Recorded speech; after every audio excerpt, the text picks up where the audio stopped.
Okay, a new study called Is the Canadian Dream Broken found that racialized second-generation Canadians are earning less than others, despite having higher levels of education. So this got us thinking, what is the Canadian dream and is it broken? I know, it's such a loaded question, right? And I think it depends on who you're asking, because I think if you've asked somebody who just moved here from Ukraine or Syria or came here through the Rainbow Railroad, which is an organization that helps refugees who are part of the LGBTQ plus community escape persecution, they'd be like, the Canadian dream is alive and well, and thank God for this country. And as a proud Canadian, I'm glad that we are the country that people want to come to. Yeah.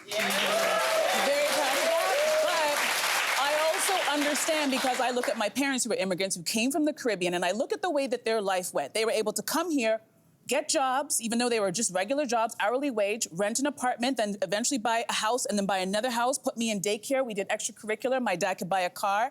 And now just 2 generations later, we're looking at, those parents are looking at their grandkids going, you're never going to be able to afford any of the things that we did, never mind rent or home ownership, right? And if you look at it, like things like university tuition has gone up by 40% in the last 10 years. The price of houses across this country have gone up by from 37 to 450% over the last 10 years, depending on what part of the country you're in. So I understand that struggle, because you're just looking at your parents like, how could you come from Sri Lanka, Pakistan, wherever you're from, and have this life? And I'm here, and I can't even dream about having a home. So I understand where people are struggling with that. Yeah.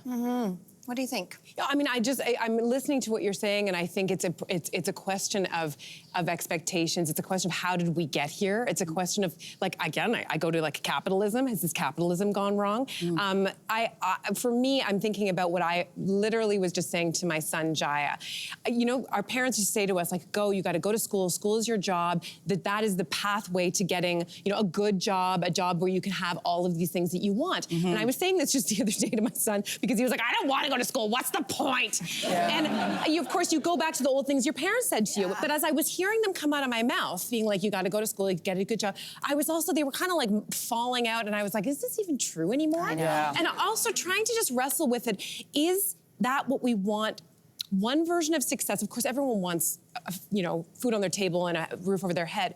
But this idea of success based on monetary things, I think that is what this next generation is questioning. And questioning this idea that you have to do things in one way in order to be successful. Maybe it's a much simpler life. Maybe it's not even imagining. I was just reading about retired people who are like traveling the world now. They're saying, forget it. Can't afford to be here, so I'm just going to travel the world. Anyway, I don't know. That was a bunch of stuff that I don't know. I do want to ask Donna this, because Donna, you're a First Nations woman, and I do this question of what is the Canadian dream anyway. Do you have a different perspective on this? Well, I mean, the Canadian dream for me is, you know, to first be happy and healthy, right? I think that goes for everyone. That's what we all want, right?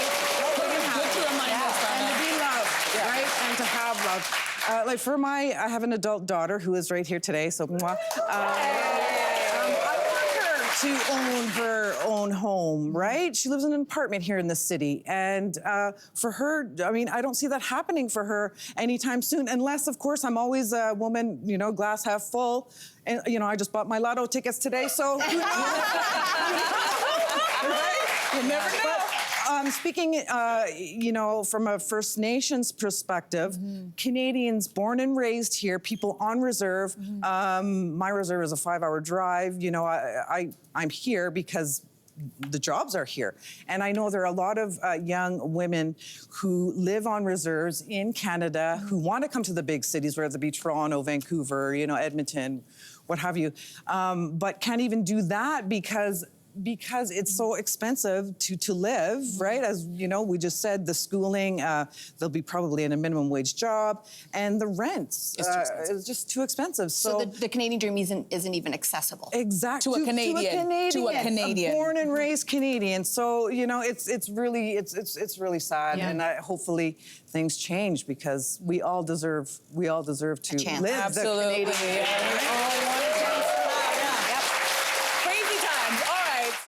Hey there, what did you think? Drop your comments below and join the conversation. And don't forget to like and subscribe so you can find more on everything from food and fashion to pop culture and current events. See you soon.